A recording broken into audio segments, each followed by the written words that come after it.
Nuestra primera clase de homilética, vamos a estar estudiando, vamos a ver una introducción ahora mismo. Vamos a analizar un pasaje bíblico. Vamos a definir qué es predicación y homilética y concluimos. Amén. Acompáñenme a la segunda carta de Pablo a Timoteo, capítulo 4, versículo 1 al 6. Segunda carta de Pablo a Timoteo, capítulo 4, versículo 1 al 6. Vamos a estudiar este pasaje.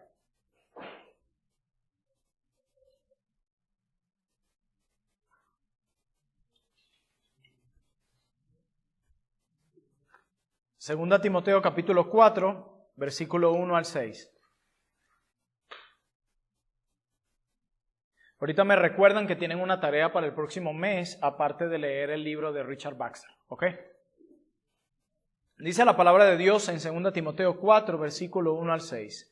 Te encarezco delante de Dios y del Señor Jesucristo, que juzgará a los vivos y a los muertos en su manifestación y en su reino, que prediques la palabra, que instes a tiempo y fuera de tiempo, redarguye, reprende, exhorta con toda paciencia y doctrina, porque vendrán tiempos cuando no sufrirán la sana doctrina, sino que teniendo comezón de oír, se amontonarán maestros conforme a sus propias concupiscencias y apartarán de la verdad el oído y se volverán a las fábulas. Pero tú, sé sobrio en todo, soporta las aflicciones, haz obra de evangelista, cumple tu ministerio, porque yo ya estoy para ser sacrificado y el tiempo de mi partida está cercano. Amén. Esta es una porción maravillosa. Nosotros tenemos un texto central aquí en las Sagradas Escrituras acerca de la predicación y haremos bien en apropiarnos de las grandes verdades que al respecto este texto nos deja. Lo primero que resaltar aquí es que Pablo está a punto de ser sacrificado. Tenemos un contexto acá. Según en la parte final nos explica un poco del contexto histórico. Tenemos al apóstol Pablo a punto de ser sacrificado, está al final de la carrera de su fe y él deja ciertas advertencias, ciertas sugerencias a su discípulo Timoteo y hay un argumento aquí acerca de lo que él debe hacer. Y vamos a ver el desarrollo de ese argumento. Pablo le dice, oh Timoteo, yo estoy a punto de ser sacrificado. Yo estoy a punto de morir a causa de la fe.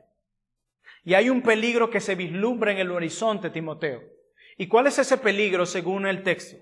Que muchos apartarán de la verdad el oído. Muchos no van a querer escuchar la verdad. Por lo tanto, Timoteo, tú debes ser un fiel predicador. Y es urgente. Y aún podríamos decir agonizante de vida o de muerte lo que tú tienes que hacer. Hermanos, hoy más que nunca, nosotros necesitamos tener predicadores fieles de la palabra de Dios. Aquí vemos casi 20 hombres, un poco más. Qué diferentes serían nuestras iglesias si nosotros nos dedicáramos a predicar fielmente la palabra de Dios. Si dedicáramos un poco a la pereza y nos dedicáramos a sentarnos a estudiar un texto. A veces creemos que solo Steve Lawson, John MacArthur, Sugel Michelin u otros hombres más pueden predicar fielmente un texto. No, tú sirves al mismo Dios, tienes al Espíritu Santo y puedes predicar un sermón de la misma manera. Pero nosotros necesitamos fieles predicadores como esos hombres que acabo de mencionar. Pero dentro de nuestras iglesias locales necesitamos hombres que prediquen fielmente la palabra de Dios. Hombres fieles a la interpretación histórica del texto sagrado. Hombres que enseñen la verdad y denuncien el error. Y una vez más, hermanos, hoy en día Dios llama a predicadores de acuerdo al modelo que nuestro texto explica. Y yo quiero que en esta tarde, en nuestra última clase, veamos rápidamente 6 grandes verdades de 2 Timoteo capítulo 4, versículo 1 al 6. Y quiero que ustedes tomen nota de cada una de esas verdades. Y esas 6 verdades nos van a enseñar algo con respecto a la predicación. Y como la homilética tiene que ver con la predicación, nosotros debemos tener bien en claro qué podemos aprender acerca de ella. La primera enseñanza que nos deja este texto en 2 Timoteo capítulo 4, versículo 1 al 6 es un ruego, colocan allí. Número 1, un ruego. Este es un ruego solemne. Se nota en primer lugar por la palabra que usa Pablo en griego, que es una forma intensiva del verbo. Testificar. La idea aquí es testificar. Y por los testigos que coloca Pablo delante de este ruego nos da más seriedad y más solemnidad a lo que Él hace. Miren cómo comienza el verso 1 del capítulo 4. Te encarezco, te ruego, delante de Dios y del Señor Jesucristo. Esos son los testigos del apóstol Pablo ante lo que le está pidiendo a su discípulo Timoteo. Así que lo primero que tenemos es una súplica. No es cualquier cosa la que Pablo le está pidiendo a Timoteo. Eso es lo primero que tú tienes que notar cuando estás interpretando un texto. Aquí hay una súplica delante de Dios y del Señor Jesucristo, que juzgará a los vivos y a los muertos. Yo te ruego que prediques la palabra. Así que en segundo lugar tenemos un deber. Ya vimos en primer lugar hay un ruego solemne. Llama como testigos a Dios Padre y al Señor Jesucristo. Y tenemos en segundo lugar un deber. Tal ruego es también un deber porque la tarea encomendada será juzgada. Es por eso que es un deber. Él está diciendo, te ruego delante de Dios y del Señor Jesucristo que juzgará a los vivos y a los muertos. Esa tarea será juzgada. No os hagáis, muchos de vosotros, maestros, sabiendo que recibiréis mayor condenación. Note bien que Pablo pone a Timoteo frente al mismo tribunal de Dios. Te ruego delante de Dios y del Señor Jesucristo, que juzgará a los vivos y a los muertos en la manifestación de su reino, que prediques la palabra. Es como si lo estuviera colocando en un mismo tribunal. Es como si Pablo le dijera, dice el pastor Javier Martínez, dice, Timoteo, la tarea que te voy a encomendar es tal que un día darás cuenta de ella ante el más alto de todos los tribunales, del Dios Padre y del Señor Jesucristo, que juzgará a los vivos y a los muertos en la manifestación en su reino. Nosotros podemos sentir algún tipo de temor si en algún momento, por nuestra propia culpa, somos llevados a un tribunal. Pero cuánto temblor debe producir en un predicador el saber que un día estará frente al tribunal más alto de todos, con un juez que nada ni nadie puede sobornar, con un juez que no es movido por sus emociones, por un juez completamente veraz, perfecto y completamente santo. Y es eso lo que hace Pablo con Timoteo. Tienes un deber. Tienes una tarea que un día será juzgada. Tercer lugar, una comisión. Tenemos un ruego, un deber. En tercer lugar, una comisión. En el versículo aparece la comisión claramente expresada. ¿Cuál es el imperativo que tenemos aquí? ¿Qué es lo que Pablo le está pidiendo a Timoteo? Y vamos encontrando el argumento en nuestro pasaje. Que prediques la palabra. Que instes a tiempo y fuera de tiempo, redarguye, reprende, exhorta con toda paciencia y doctrina. Es una sola comisión, realmente. Que prediques la palabra de Dios es una sola comisión. Solo que implica esa comisión, a pesar de ser una sola, implica varias tareas. ¿Cuáles son esas varias tareas que implica esa sola comisión según este texto? Redarguir, reprender, exhortar. La comisión general de la cual dependen estas tareas es la de predicar. Nosotros cuando predicamos la palabra de Dios debemos redarguir, debemos reprender, debemos exhortar, no importa quién se moleste. Hermanos, es decir, que debemos proclamar como un heraldo del Rey, como un heraldo de Dios. Nosotros somos heraldos de Dios. Y un heraldo era aquel hombre que servía al rey y que cuando era comisionado para informar al pueblo de una resolución real, salía con toda la autoridad delegada y anunciada el encargo con toda la solemnidad del caso. Era un hombre que era comisionado por el rey con toda autoridad a entregar un mensaje, una advertencia. El predicador cristiano es un heraldo del cielo, es un heraldo de Dios. No habla de sí mismo, ni para sí mismo. No se promociona a sí mismo ni sus propias ideas. Nosotros, cuando nos paramos en el púlpito, guiamos a nuestra gente a Dios, no a nosotros. A que dependan de Dios, no de nosotros. Promocionamos a Dios, no a nosotros. Y Pablo dice que prediques la palabra. Es decir, no la mía, no la tuya, sino la palabra de Dios. Eso es lo que es mantenernos en la línea. Hermanos, ¿con qué autoridad predica este mero hombre? ¿Qué le da autoridad a este simple mortal? ¿Qué le da autoridad a este hombre débil y frágil, sujeto a pasiones?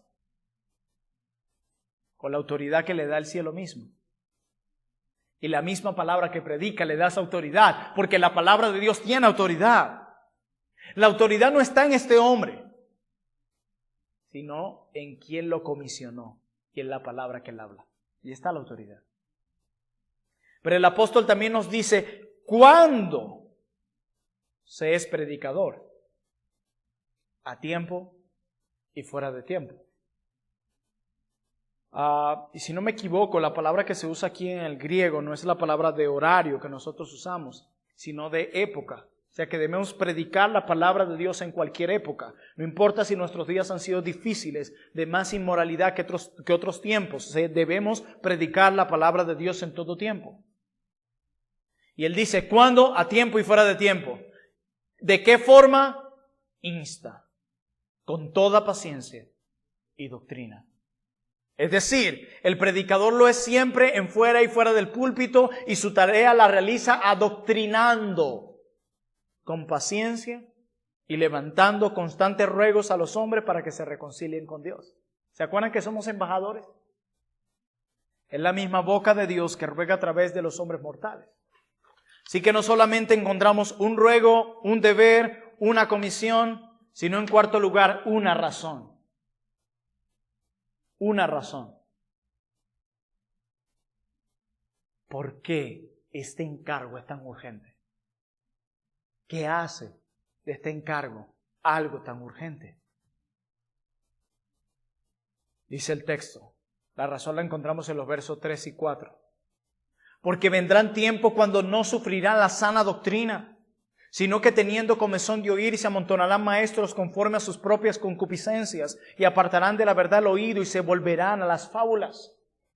Maestros perversos y oyentes perversos. ¿Se dan cuenta? A veces pensamos, ay, pobrecita tal persona que está en la iglesia y mira las perversidades que están escuchando. No, también vamos a tener, dice el texto, oyentes perversos. También vamos a tener personas en muchas falsas iglesias que les encantará escuchar estas perversidades. Les encanta escuchar estas perversidades. Solo la gracia de Dios y el poder del Espíritu Santo puede traernos de las tinieblas a la luz, de la mentira a la verdad. Pero no podemos esconder esta verdad. Hay maestros perversos, amén, y hay oyentes perversos. Hay personas en muchas iglesias que les encanta escuchar estas mentiras. Y eso lo dice la Escritura.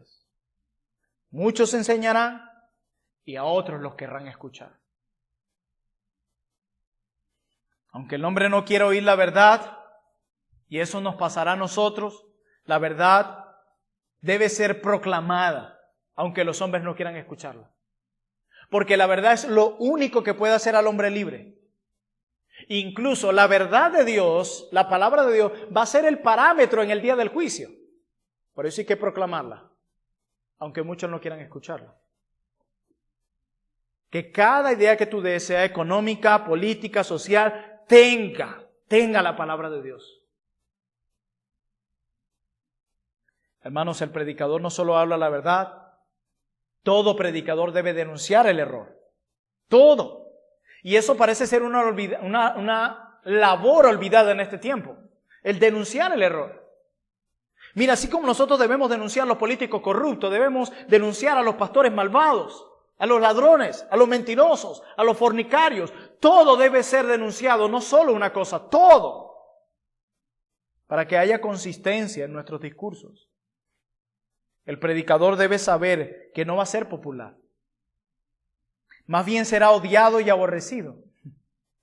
Pero realiza su labor porque sabe que está ante verdades y realidades eternas. Mira, nosotros debemos ser fieles a la palabra de Dios. ¿Y saben qué te voy a garantizar?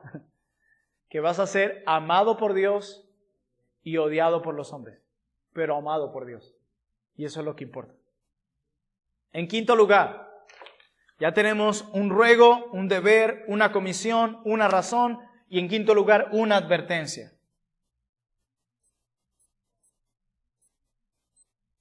Una advertencia.